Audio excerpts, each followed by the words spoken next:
Steve jobs की जीवनी। Steve jobs का नाम तकनीकी क्षेत्र में किसी परिचय का मोहताज नहीं है।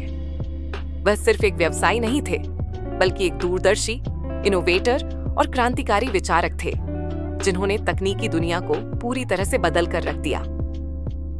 एप्पल इंक के सह संस्थापक के रूप में उन्होंने न केवल कंप्यूटर को आम लोगों के लिए सुलभ बनाया, बल्कि स्मार्टफोन, टैबलेट और म्यूजिक इंडस्ट्री में भी नई क्रांति लाई।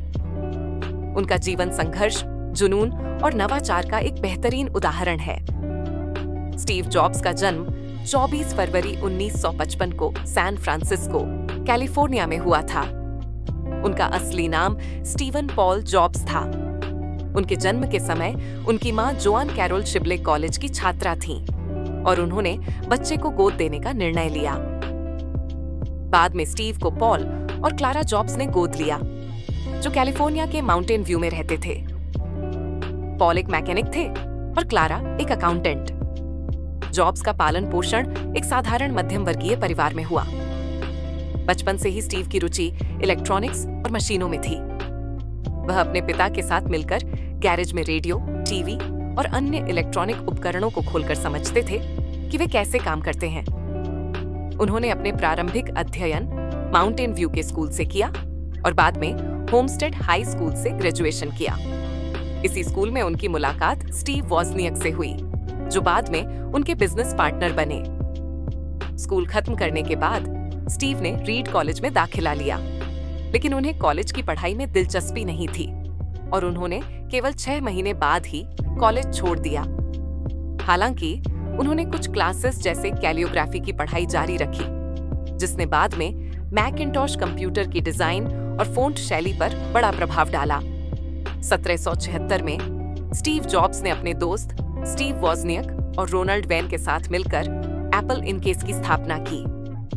एप्पल का पहला उत्पाद था एप्पल आई, जो एक होम कंप्यूटर था और जिसे वॉजनियक ने डिजाइन किया था। इस कंप्यूटर को स्टीव ने अपने गैरेज से बेचना शुरू किया और यह काफी सफल रहा। इसके बाद उन्होंने एप्पल II लॉन्च किया, जिसने पर्सनल कंप्यूटर इंडस्ट्री में क्रांति ला दी।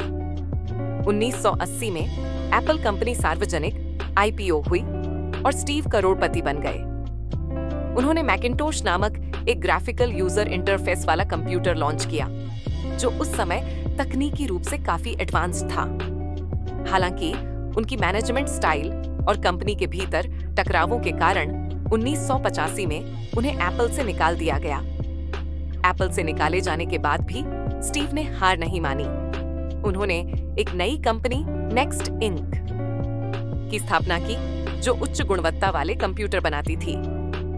हालांकि यह कंपनी ज्यादा सफल नहीं रही, लेकिन इसके सॉफ्टवेयर तकनीक को बाद में एप्पल ने खरीदा और स्टीव की एप्पल में वापसी हुई।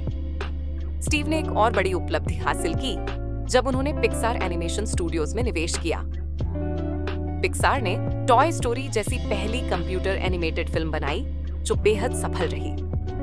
पिक्सार बाद में डिज्नी के साथ मर्ज हो गई और जॉब्स डिज्नी के सबसे बड़े शेयरधारकों में से एक बन गए। 1997 में एप्पल ने नेक्स्ट को खरीद लिया और इसके साथ ही स्टीव की कंपनी में वापसी हुई। उन्होंने CEO के रूप में कार्यभार संभाला और कंपनी की हालत सुधारने के लिए कई महत्वपूर्ण निर्णय लिए। सबसे महत्वपूर्ण था iMac, iBook, iPod, iTunes, iPhone और iPad जैसे इनोवेटिव उत्पादों को लॉन्च करना।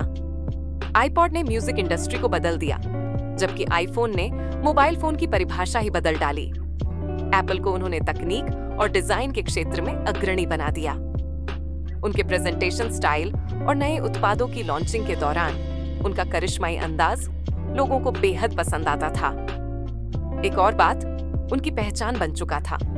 2003 में स्टीव जॉब्स को कैंसर, पैंक्रियास कैंसर का पता चला।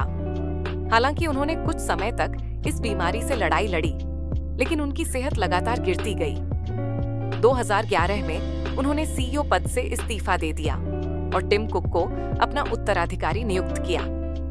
5 अक्टूबर 2011 को केवल 56 वर्ष की उम्र में स्टीव जॉब्स का निधन हो गया।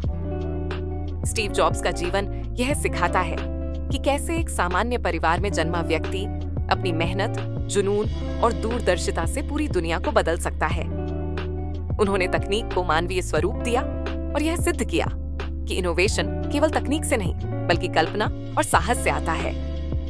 उनकी सोच थी स्टे हंग्री, स्टे फूलिश, यानी हमेशा जिज्ञासु और विनम्र बने रहो। उनका यह संदेश आज भी लाखों युवाओं को प्रेरित करता है। उन्होंने यह भी कहा था, innovation distinguishes between a leader and a follower, जिसका अर्थ है नवाचार ही एक नेता और अनुयायी के बीच का अंतर बताता है। आज एप्पल दुनिया की सबसे मूल्यवान कंपनियों में से एक है और इसका श्रेय स्टीव जॉब्स की दूरदर्शिता, नेतृत्व और क्रांतिकारी सोच को जाता है। उन्होंने दिखाया कि तकनीक केवल मशीनों की बात नहीं है, बल्कि वह लोगों के जीवन को कैसे बेहतर बना सकती है, यह सबसे महत्वपूर्ण है।